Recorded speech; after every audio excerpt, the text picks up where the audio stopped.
സുഹൃത്തുക്കളെ, ഞാൻ പലപ്പോഴും പറയാറുണ്ട്, ചില ദിവസങ്ങളിൽ അവിചാരിതമായിട്ടുള്ള ചില സംഭാഷണങ്ങൾ നമ്മളെ വല്ലാതെ പിന്നെ ഊർജ്ജസ്വലരാക്കുന്നുള്ളത്. ഇന്നലെ വൈകിട്ട് എന്നെ അവിചാരിതമായിട്ട് എനിക്കൊരു കോൾ വരുന്നു.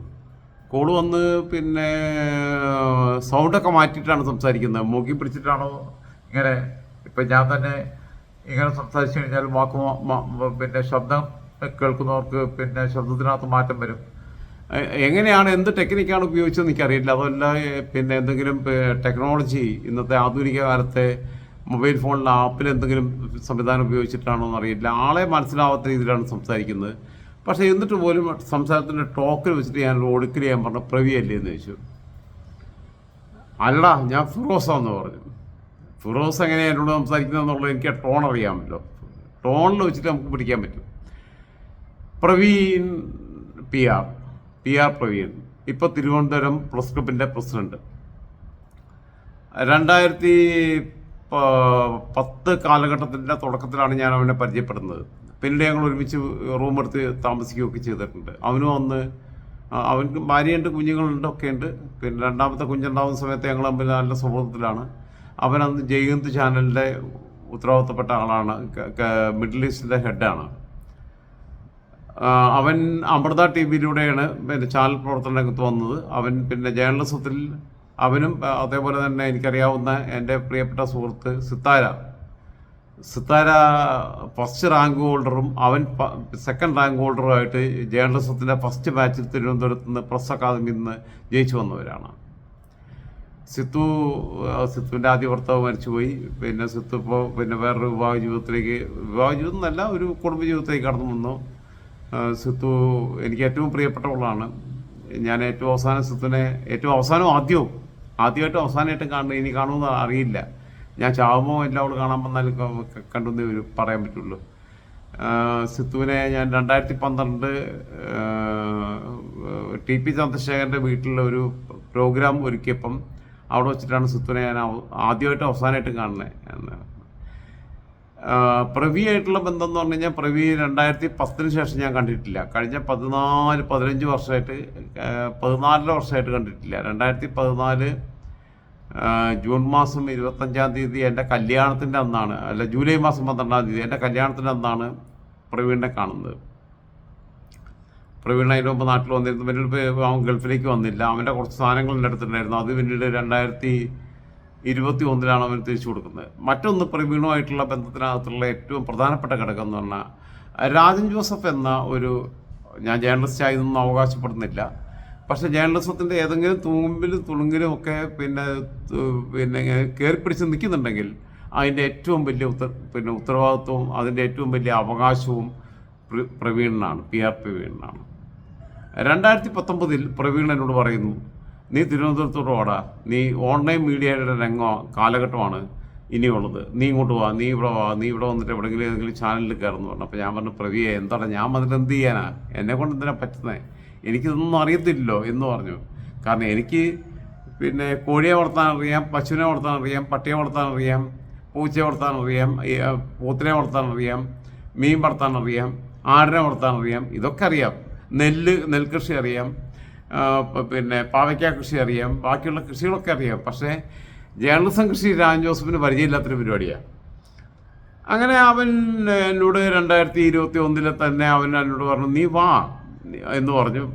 2019 പോയില്ല, 20 പോയില്ല. 21 ഗതികെട്ട സമയത്ത് ഞങ്ങൾ പിന്നെ ഒരു തിരുവനന്തപുരത്തേക്ക് ഞാനും എൻ്റെ സുഹൃത്ത് പ്രതിഭട്ടനും കൂടി യാത്ര ചെയ്ത സമയത്ത് യാദൃശ്യമായി പിന്നെ പ്രവീണിനെ വിളിച്ചപ്പോൾ പ്രതിഭട്ടൻ ഒറ്റയ്ക്ക് മാറ്റി നിർത്തിയിട്ട് പ്രവീണിനോട് എൻ്റെ അവസ്ഥകളുടെ സ്ഥിതിവിശേഷങ്ങൾ പറഞ്ഞു. പ്രവീൺ അടുത്ത ദിവസം വിളിച്ചിട്ട് പറഞ്ഞു, ഒരു ചാനലിനകത്ത് ജോയിൻ ചെയ്യാൻ പറഞ്ഞു. അപ്പോഴും എനിക്ക് കോൺഫിഡൻസ് അല്ല.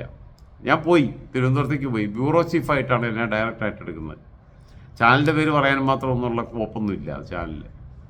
കാരണം അന്ന് അവിടെ ഒരു ദിവസം പണിയെടുക്കുന്നതിൻ്റെ, ഇപ്പോൾ 1 മണിക്കൂർ പണിയെടുത്താൽ അതിൻ്റെ 10 ഇറങ്ങിയ വരുമാനം എനിക്ക് കിട്ടുന്നു എന്ന് ഉറപ്പുള്ള കാലഘട്ടത്തിൽ ഞാനിതിനെ ചാനലിനെ പ്രൊമോട്ട് ചെയ്യുന്നത്. കാരണം എന്ന് വെച്ചാൽ ഒരു തനി കച്ചവട അച്ചായൻ,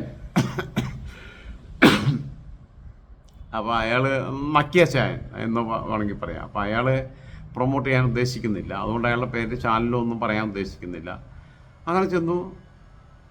ജൂ 2021 ജനുവരി മാസം 5-ാം തീയതി അവിടെ ചെല്ലുന്നു. അപ്പോൾ തന്നെ അതിന് മുമ്പ് തന്നെ അയാൾ ഓഫർ ലെറ്റർ അയച്ചു. ഞാൻ എൻ്റെ ബ്യൂറോ ചീഫായിട്ട്, കാരണം എൻ്റെ പേഴ്സണലായിട്ടുള്ള വീഡിയോസ് 1-2 അയച്ചു കൊടുക്കാൻ പറഞ്ഞു.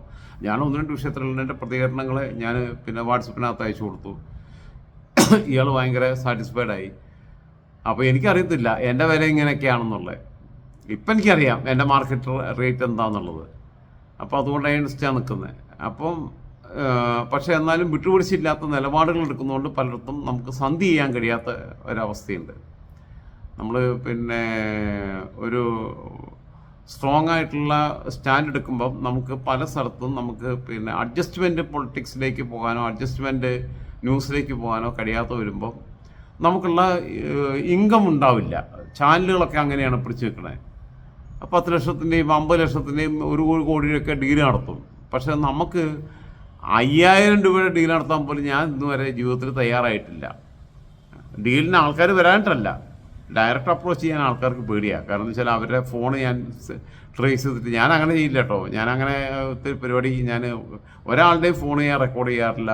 എൻ്റെ ഫോൺ ആരെങ്കിലും റെക്കോർഡ് ചെയ്യുകയാണെങ്കിൽ എടുക്കണോ എടുത്തോട്ടെ എന്നുള്ളത് മാത്രമേ എഴുതുന്നുള്ളൂ. പിന്നെ അവൻ്റെ വീട്ടിൽ കയറിയിട്ട് ഞാൻ ആണെങ്കിൽ പിന്നെ കത്തി കുത്തി കയറ്റുമോ എന്നുള്ളത് പിന്നത്തെ രണ്ടാമത്തെ കാര്യം. ഞാനെന്ന് വെച്ചാൽ മനുഷ്യരെ വിശ്വസിക്കുന്ന ആളാണ്. വിശ്വാസവഞ്ചന എന്ന് പറയുന്നത് എനിക്ക് ഒരിക്കലും ഇഷ്ടമില്ലാത്തൊരു കാര്യമാണ്. അത് ആരോട് ചെയ്താലും, അത് ചെകുത്താൻ ദൈവത്തോട് ചെയ്താലും ചെകുത്താൻ്റെ പക്ഷത്തെ ഞാൻ നിൽക്കുക. അല്ല സോറി, ദൈവം ചെകുത്താനോട് ചെയ്താലും ചെകുത്താൻ്റെ പക്ഷത്തെ ഞാൻ നിൽക്കുക. കാരണം ദൈവം പോലും ചതി ചെയ്യാൻ പാടില്ല എന്നുള്ളത് വിശ്വസിക്കുന്ന ആളാണ്. ഓക്കെ, അങ്ങനെ പ്രവീണിൻ്റെ കോള് വന്നു. പ്രവീണാന്ന് ഞാൻ ഐഡൻറ്റിഫൈ ചെയ്തു. അവനിപ്പോൾ തിരുവനന്തപുരം പ്രസ് ക്ലബിൻ്റെ പ്രസിഡൻ്റാണ്. ഇലക്ഷനിലൂടെ മത്സരിച്ച് വിജയിച്ച് വന്നതാണ്. അവനിപ്പോൾ അവൻ്റെ സ്വന്തമായിട്ടുള്ള ചാനലുണ്ട്, PR Praveen the journo, PR the journo, അങ്ങനെ എന്തോ ആണ്. അത് നിങ്ങളൊന്ന് ഗൂഗിളിൽ സെർച്ച് ചെയ്താൽ കിട്ടും. എന്തായിരുന്നാലും പ്രിയപ്പെട്ട സുഹൃത്തിന് പിന്നെ എല്ലാവിധ രീതിയിലുള്ള ആശംസകളും നേരുന്നു. അവനെന്ന് വെച്ചാൽ സത്യസന്ധനാണ്. അവൻ്റെ ഏറ്റവും വലിയ ഗുണം എന്താണെന്ന് വെച്ചാൽ സത്യസന്ധയാണ്, നേരും നെറിയുണ്ട്. അവനും ഫിറോസ് അലി മോഹനും ഞാൻ കണ്ടിട്ടുള്ളതെന്ന് വെച്ചാൽ നേരും നെറി എന്ന് പറഞ്ഞു കഴിഞ്ഞാൽ ഫിറോസിനാണെങ്കിലും അങ്ങനെ തന്നെ. ഫിറോസിൻ്റെ ഉമ്മച്ചി, ഫിറോസിൻ്റെ അനിയൻ, ഫിറോസിൻ്റെ ഭാര്യ, ഒക്കെ ഫിറോസിൻ്റെ കുഞ്ഞ് ഒക്കെ എന്ന് വെച്ചാൽ ഞാനായിട്ട് അറ്റാച്ച്ഡ് ആവുന്ന അതുകൊണ്ടാണ്. പ്രവീണിൻ്റെ കുടുംബമായിട്ട് അങ്ങനെ അറ്റാച്ച്ഡ് ആവാനുള്ള അവസരം കിട്ടിയിട്ടില്ല. അങ്ങനെ അവസരം കിട്ടിക്കഴിഞ്ഞാൽ അത് അങ്ങനെ തന്നെ ആയിരിക്കും. അപ്പോൾ എന്ന് വെച്ചാൽ പ്രവീണിനും ഉള്ള ഗുണം അത് തന്നെയാണ്. ഫിറോസ് അലി മോഹനെ പറഞ്ഞ തന്നെ ഭയങ്കരമായിട്ട് സ്നേഹം എന്ന് പറഞ്ഞു കഴിഞ്ഞാൽ ഇങ്ങനെ തൊട്ടിങ്ങനെ എടുക്കാം. ഇങ്ങനെ തൊട്ടെടുത്ത് കഴിഞ്ഞാൽ ആ വിരൽ മുഴുവൻ ഇവൻ്റെ സ്നേഹം നിറഞ്ഞു വയ്ക്കും. എന്തായിരുന്നാലും തിരുവനന്തപുരം പ്രസ് ക്ലബിനും അതേപോലെ തന്നെ മലയാള മാധ്യമ മേഖലയ്ക്കും PR പ്രവീണിനും എല്ലാവിധ ആശംസകളും നേരുന്നു. എനിക്ക് പനിയാണ്, പനിച്ച് സുഖമില്ലാണ്ടിരിക്കുകയാണ്. അതുകൊണ്ട് വാക്കുകളിൽ എന്തെങ്കിലും പിഴവ് വന്നെങ്കിൽ നിങ്ങൾ ക്ഷമിക്കുക. എൻ്റെ അപ്പിയറൻസിൽ എന്തെങ്കിലും പ്രയാസങ്ങളുണ്ടെങ്കിലും ഞാനിത് പ്രവീണിൻ്റെ ഒരു വിഷയമായതുകൊണ്ട് അടിയന്തരമായിട്ട് ചെയ്യണമെന്ന് എഴുതിയിട്ട് ചെയ്തതാണ്.